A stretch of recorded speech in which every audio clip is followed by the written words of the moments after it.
menurut saya tanggung jawab seniman dalam memajukan kebudayaan Banyumas, para seniman ini harus memiliki kesadaran bahwa Banyumas itu unik. Karena kita Jawa nyatanya beda dengan Jawa, beririsan dengan Sunda, senyatanya kita juga bukan Sunda. Dan itu merupakan ruang yang menurut saya lebih leluasa untuk mengembangkan kreativitas dibanding dengan pusat-pusat kebudayaan besar, katakanlah Pasundan di Bandung, kemudian Jogja, Solo di Jawa, gitu kan.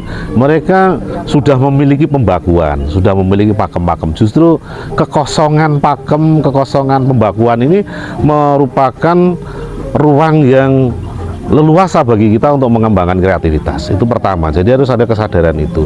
Kemudian yang kedua, ya tentu kita harus memiliki konsistensi dalam proses kreatif kita, tidak pernah menyerah walaupun dengan hambatan apapun juga. Karena dengan begitu kita membuktikan pada pemerintah, misalnya sebagai pemangku kepentingan dalam ranah konstitusional, itu kan jelas bahwa sekarang ini ada undang-undang pemajuan kebudayaan, ada perda pemajuan kebudayaan daerah, itu kan. Nah, misalnya tanggung jawab pemerintah itu akan lebih memiliki dasar kalau kita memiliki proses kreatif yang memadai. Kemudian yang ketiga, menurut saya ini penting untuk Banyumas, kudu guyub, karena entah itu kesenian, seni pertunjukan yang langsung, misalnya pembiayaannya dari rakyat, dari pendana lain, misalnya dari donatur lembaga tertentu, atau dari pemerintah, itu kan. Untuk meyakinkan kepada mereka, kita ini kan harus berjejaring. Misal pada pemerintah, lawang senimannya mbak kira-kiran kepriwe harap membiayakan, pemerintah gelem membiayai, gitu kan. Jadi guyub itu adalah dari tiga hal tadi yang paling saya garis bawahi. Dengan begitu, katakanlah kita berhadapan dengan pemerintah dalam konteks politik anggaran, kita memiliki bargaining yang jelas, gitu loh. Kenapa pemerintah harus membiayai proses kreatif atau memfasilitasi kegiatan berkesenian bagi masyarakatnya. Saya pikir begitu.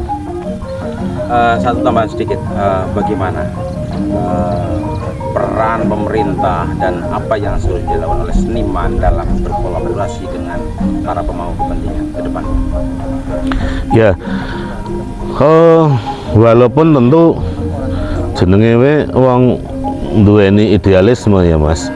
Jadi angger dianggap cukup ya dewek mikirnya minangkane seniman mesti ngomongnya urung cukup ya.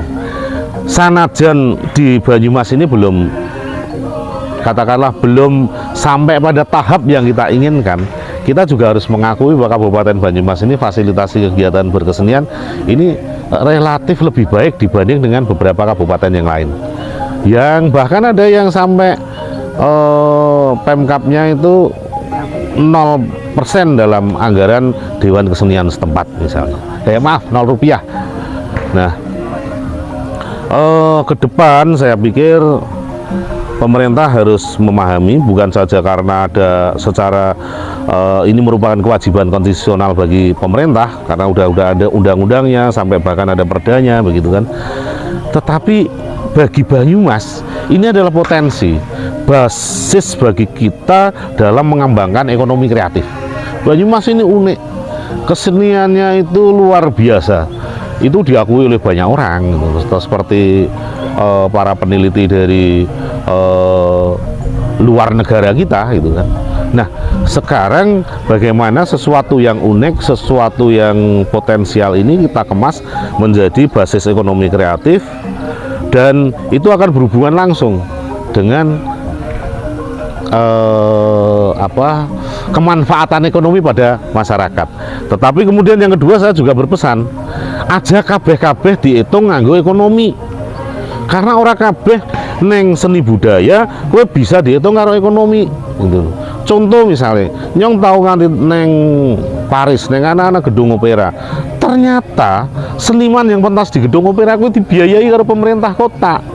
Mergane apa? Angger gedung opera kuwi ora ana, kuwi jenenge dudu Paris, Mas.